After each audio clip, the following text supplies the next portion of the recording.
Welcome to Roundtail Radio. Through our conversations, we discover the holy in the ordinary, look for moments of grace and peace, and redefine what we're talking about. We talk about faith. Good morning, Ed. Good morning, Leslie. How you doing? I'm doing great. How about you? I am jazzed up because I had this idea like 3 weeks ago, but you were on vacation. Typical. And my impulse control was like, I gotta tell Ed about this thing. So here's what I was reading, and here's the thought I had. So this is gonna sound very strange. Are you ready for this? I'm ready. I was reading Ready as I can be. Arnold Schwarzenegger's book on bodybuilding. Yes. It is this big. Oh, gee. I read the whole thing. You can use it for bodybuilding. Yes, actually, genuinely. And there's like all exercises, and it's... Oh, that's great. Here's the thing. It's really good. Fantastic. He had a co-writer, which isn't to say... I always say that as a non-native English speaker is my only comment about that. That wasn't like an intelligence probe. It's wonderful storytelling. Wow. Very interesting. I mean, you kind of take some of it with a grain of salt. Like his goals are very specific. Yeah. But there's like some really good thoughts in there. I love it. And so I was reading this section about like building, like breaking through when you have a plateau, or like building up intensity, or ways to like kind of push what you're doing to the next level if you feel like you've kind of gotten a little stagnant. Yep. And in bodybuilding, there is an actual strategy of failure. Yep. Yes, indeed. You know this. I know you already know this. But it was new to me, and I got really excited about it because I was like, this will preach. Where your entire goal is to fail. Isn't it extraordinary? I love it. And also, it's really fun and exciting.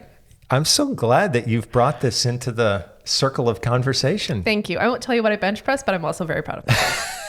It was a higher number than I anticipated. Well, as long as you're failing at it, exactly. You go. I was failing like a pro. I love that. It was really fun. But I could not wait to talk to you about it. And last week's podcast, when you were talking about persistence and grit and determination, I was like, oh, I have to tell him about the thing. So this is me now telling you about the thing I was excited to tell you about. Well, that can go in so many different directions. Right? Failure as a strategy. As a strategy. And think about it, since you are often around a little one. Yes. Like always around a little one. Often, right? Yes. But when we're little, we're toddler, whatever, we're failing all the time. It's completely natural. Magnificently failing. It's to be expected. Yes. If it wasn't happening, that would be a concern. It would. Right? Yeah. So we get up, we walk, we fall, and keep, right. And it's one thing after another. Right. And yet, a child in that moment is not, they might be a little frustrated. Sure. But it works itself out. You Yeah. know, whether it's, how many times it takes to tie the shoe or whatever it might be. Right. Right. You get a lot of failures and then it works. Right. And it just feels like a natural progression of things. Then we hit a point in our lives where that failure is to be avoided at all costs. Like, when did that happen? And how can I stop it? Because it's really annoying. Yeah. Well, I think, so good luck. Yeah, I need it.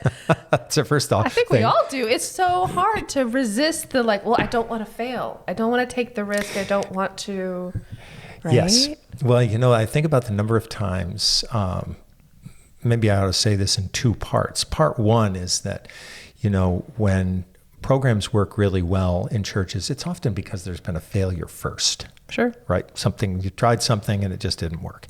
And then it got better, and then you went off and, did the thing again. Yeah. So that's kind of part one. But, part two, even though we know that, the comment that I've often heard over the years is when we might talk about something that we tried and didn't work as well. Look, we tried that and it failed.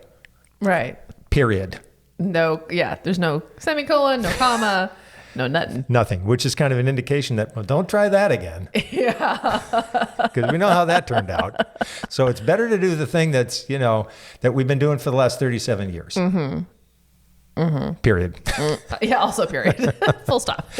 So the one thing, it's so great that you mentioned this, because in terms of some of the people that I read who are thinking about, how communities of faith are going to grow or not grow into the future, one of the most important principles of their thinking is fail.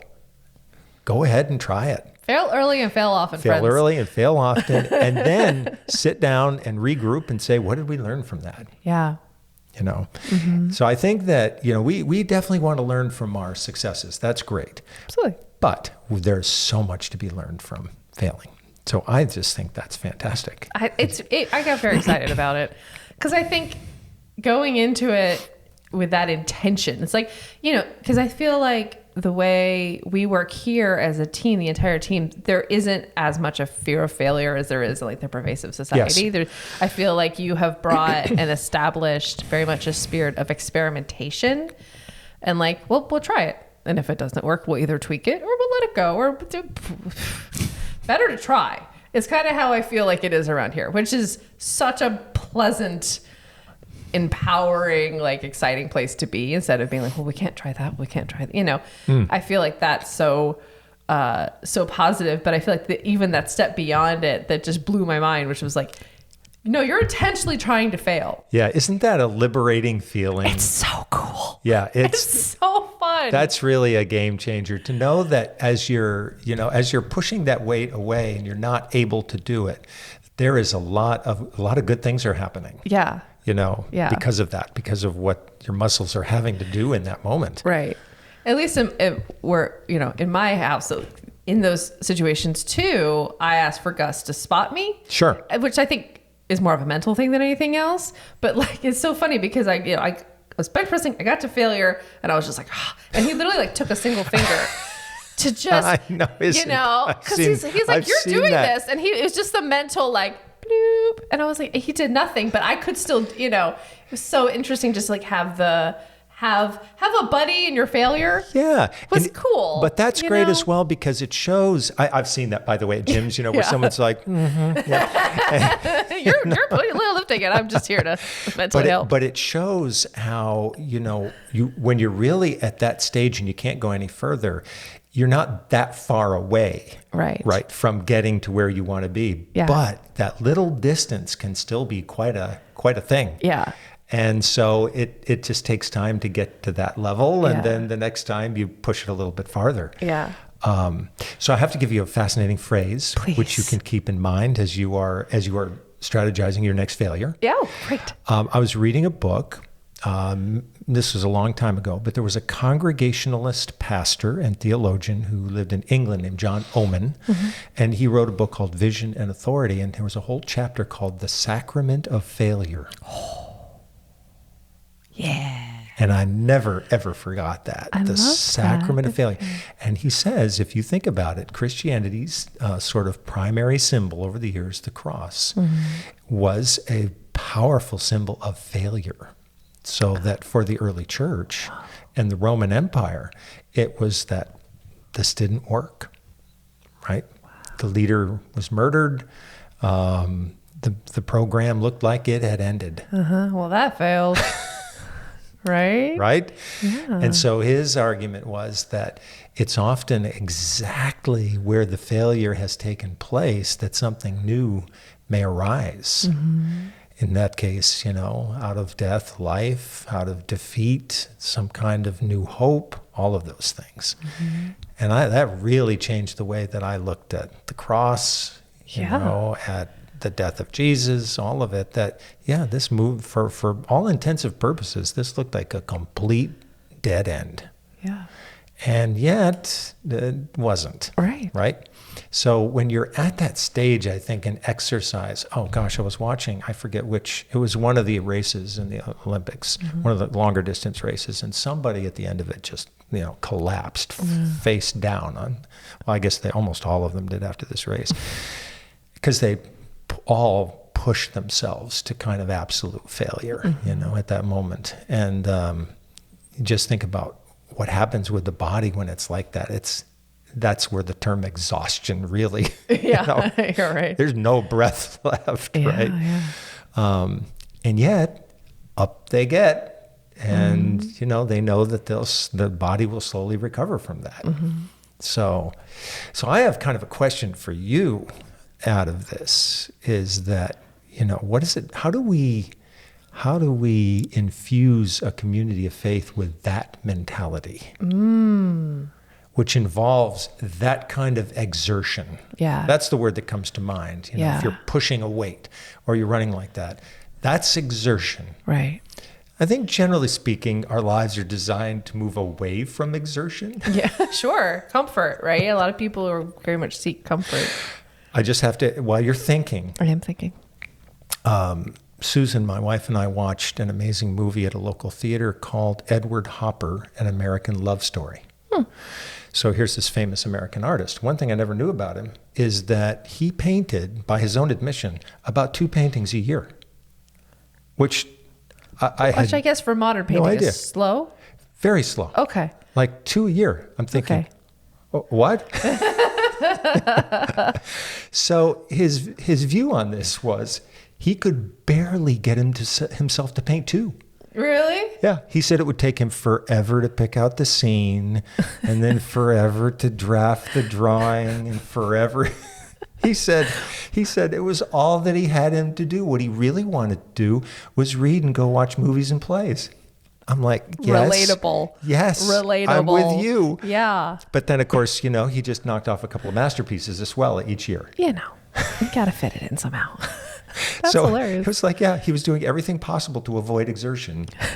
And then finally, he was pushed in that direction somehow. Yeah. And he did it. So anyway, given this natural avoidance of exertion. So, you know. Well, it makes me think there's a musician who wrote a song, and I can't remember her name. I'll have to look it up and I'll write it in the show notes, of, you know, the phrase, what would you do if you knew you couldn't fail? Oh.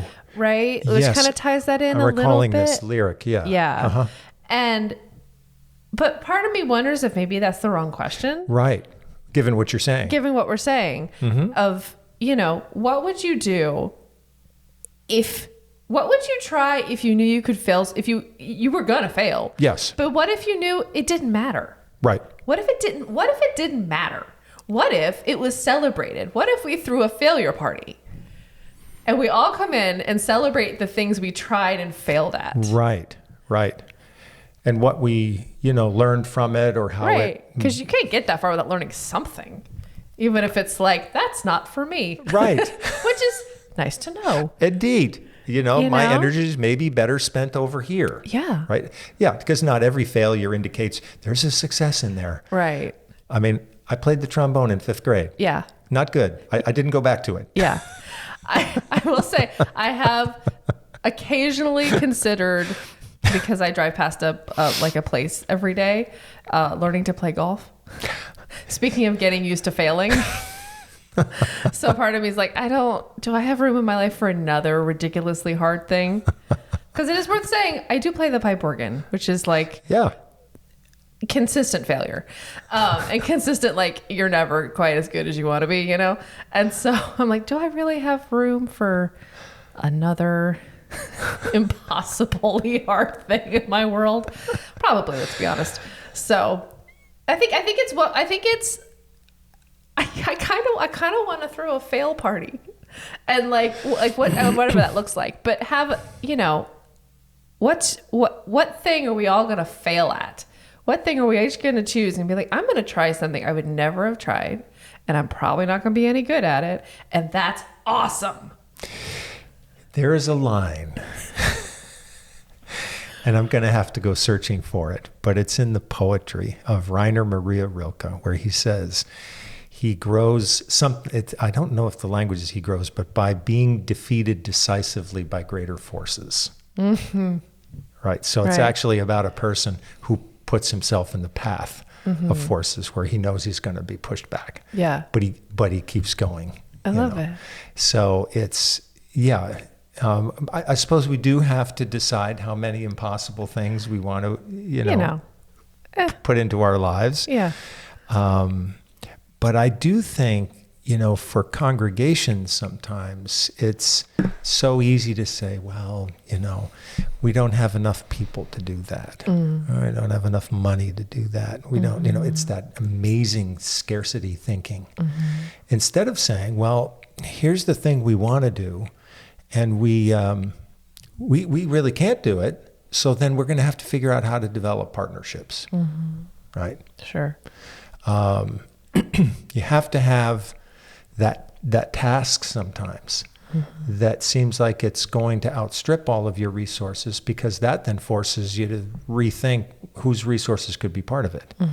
So I think that's, especially at this time when there's a tendency, I think, for congregations to almost kind of shrink back. Sure. So we better protect what's left, as opposed to say, let's put it all on the line and see where our exertions will lead us. Sure.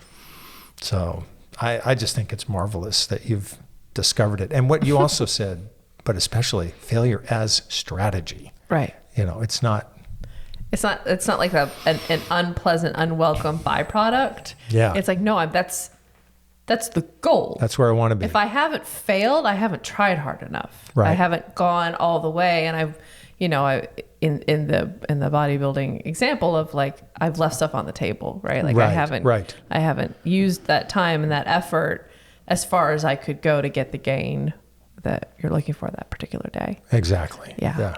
Fabulous. I can't wait to see what the next chapter is. That's something else. For the record, that book has been in my house for years. And I always was like, It's really good. I do recommend it. It was a very enjoyable read. Just give Arnold the chance. He's a good storyteller. I think that's marvelous. I enjoyed it I'm going to very go check much. the book out. It sounds great. I can loan you my copy. Okay.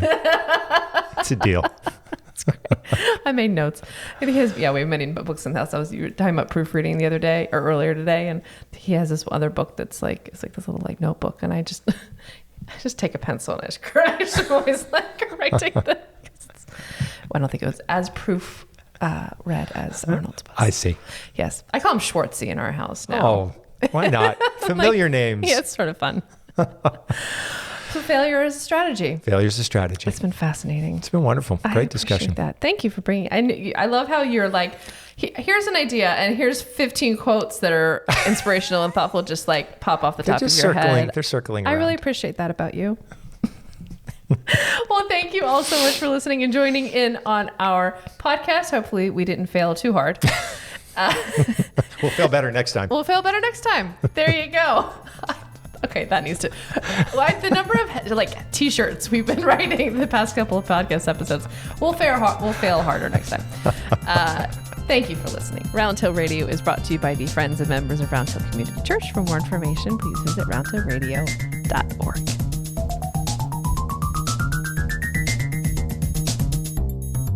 If you enjoyed this podcast, there are a few things that you can do that would make a big difference to us. Like the video, subscribe if you aren't, and click the notification bell and select all.